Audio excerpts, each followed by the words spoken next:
All right, guys, so let's just watch this video first because it applies with what we're gonna talk about today on the green board.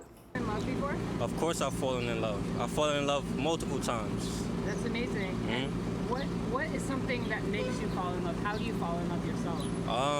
I feel like if I'm gonna try to give you the most honest answer I could give you. So I don't know when I fall in love. I know after I fall in love. And that's basically when like you don't really know what's happening until I don't want it to sound sad or nothing, but when it's taken away from you or when you're away from it. So when I'm away from something, that's when I realize like, oh, I think I love this person, or I love this specific thing, or I love this activity, you know? Yeah. And how many times have you been in love, do you think? Right? So it's very important. So how do you do this? Well, always remember, there are two types of people. The type of person that doesn't need you to play games, doesn't need you to leave them to fall in love, right? Those are the first ones. These are what they call the securely attached. But unfortunately nowadays, there are more insecurely attached people and more avoidant people. Why? One, people don't have good relationships with their family, either because of politics or because of escapism, right? Kids are raised up to not connect with their families because of their phones.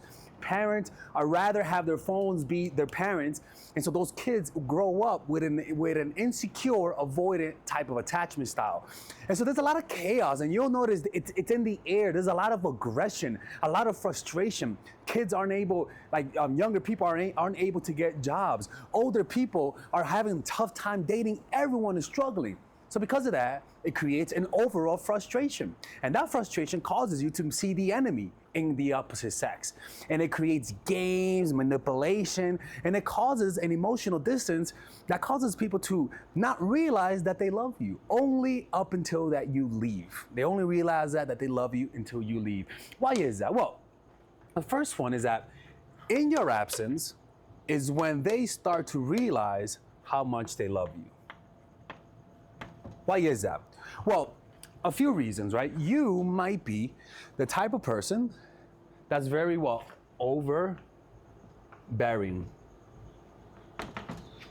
Or they might be avoidant. Right? So how do you fix this? If the problem is you, there is a solution for it, okay? And we're gonna go a little bit further right here, right? The solution, we're gonna draw right here, right? The solution pretty much is to develop a practice. Out of all the things that I teach, the one thing that removes needy emotions, that causes you to find inner peace, is pretty much to develop a meditation practice. I say that a lot because it's something that actually works, right? If you just devote yourself to 5-10 minutes a day, twice a day, to develop a meditation practice, what you'll notice is that the intense emotions that causes you to be overbearing will become less tense, right? Now, what do I mean less tense? I mean, understand that the only reason why a lot of times we are overbearing with the people that we like is because we don't know how to manage our emotions. And so we use their validation as a way to self-soothe, to change how we feel. If you manage to reverse this dynamic, those needy, creepy, overbearing mechanism will go away. The problem is that it takes a while for it to go away. You could prune at it daily by having a daily meditation practice. Over time, as long as you react to the overbearing feeling by not texting, seeking the validation, trying to get validation, if you just sit and let those emotions arise and pass away, right? You just sit until you feel a little bit more at ease. Over time, those emotions dissolve. And the behavior of being overbearing that causes people to realize, that causes people to forget or even to suppress the feeling that they love you, it'll go away because you need space to realize how much you like someone, right? It's like when parents die, right? A lot of the times kids think that a lot of kids who have overbearing parents don't realize they love their parents. A lot of kids don't know that. It's only until their parents has an accident or almost dies that they do that. Death has that effect. It awakes you So sometimes just balancing it out and just pulling away and giving them more space than necessary. More space than necessary. That's all you need to do. Just give people more space than necessary if you're overbearing, and you'll see this dynamic be reversed. All right, that's the first thing. Now, the next thing is that they're avoidant. If they're avoidant, don't even try it. Find easy ones. I'm sorry. Like I don't recommend avoiding because it's just you gotta hope that they change. And usually the avoiding a lot of the times are mysterious. They're eclectic, rebels. Let them be. Don't try to change avoidance, right? And you find these people to be serial daters, never in a relationship. A lot of people want them and they don't like a lot of people. They're cool and nonchalant.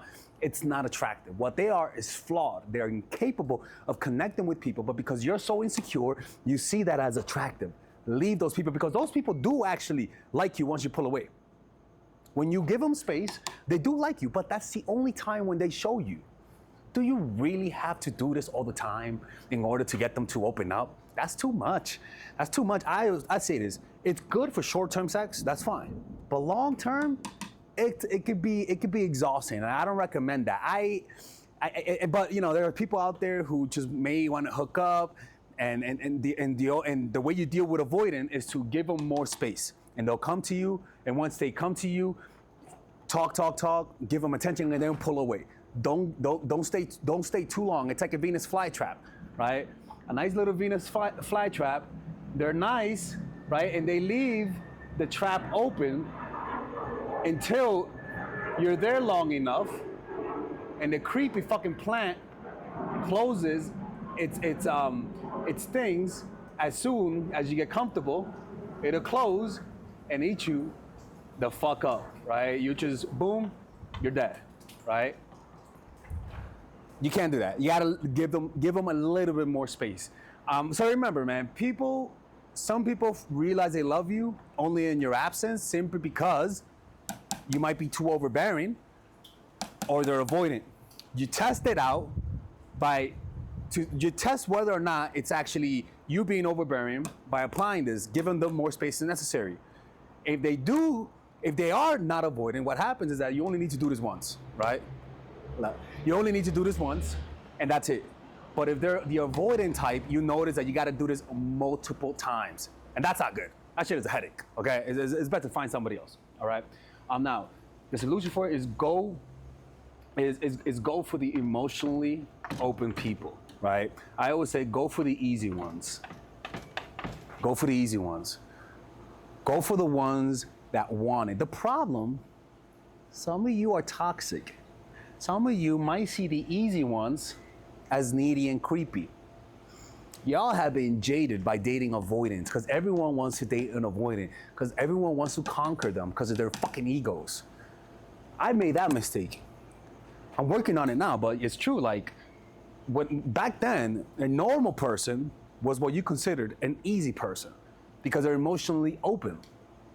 Nowadays, a broken person is seen as a normal person when in reality, they're just jaded. They're afraid to get rejected, and so they keep a distance.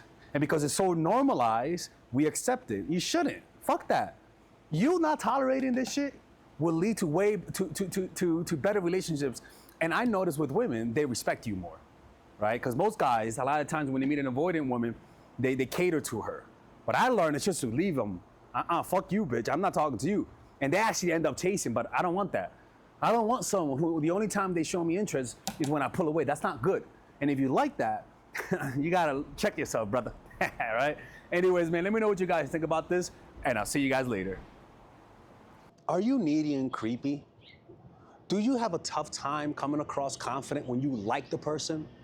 A lot of the times you just don't know what to do. You have habits and patterns that whenever somebody triggers you, you completely forget what to do the right thing. Well, guess what?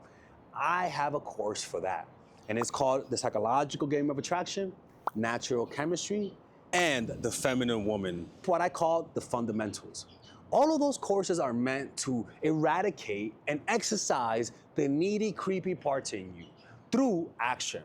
Meaning, you do what the videos say, and without a shadow of a doubt, you actually get the results.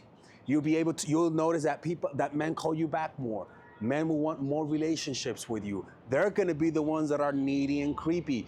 They're gonna be the ones that want something. They're gonna be the ones that are the aggressors in trying to get a relationship out of you. But the problem is that a lot of people just watch 1 or 2 videos and completely forget that there's actually a system. Don't just watch one or two videos. Get the system either by purchasing all of them and get a discount, or purchase them individually. Because a lot of the times, just watching one video in isolation, you actually miss the big picture. You have to understand why it works. You have to understand what to do next. And a lot of times, my videos just can't address that. A lot of people, you'll see by the testimonies right here, a lot of people have done what those videos say, and they've gotten results. Like the other day, I was in Mexico, and they were like, "Hey, Alexis," and I'm like, "Hey, oh my God, your videos are so great." And I'm like, and she was like, "Look at my kid." I'm like, what you talk about your kid? That's not my kid. She's like, no, because of him, because of your videos, he's here. And I'm like, okay, all right, that's a thing. But I get that a lot. And ironically, that woman watches all of my videos, right? So purchase those courses, man. And if you don't like it, you actually could get a 30-day money-back guarantee, right? Purchase them individually, or get a discount and purchase them all by clicking on the description down below. You have the option of purchasing the one with the bonuses that obviously it's more material, where it's like I give you guys meditations. There's also other courses on how to make friends, how to master anything, or you could purchase it without the bundle, which is much more affordable, all right? And with that, you guys are able to support my channel, which will allow me to make more videos, okay? Anyways, see you guys inside, and thank you.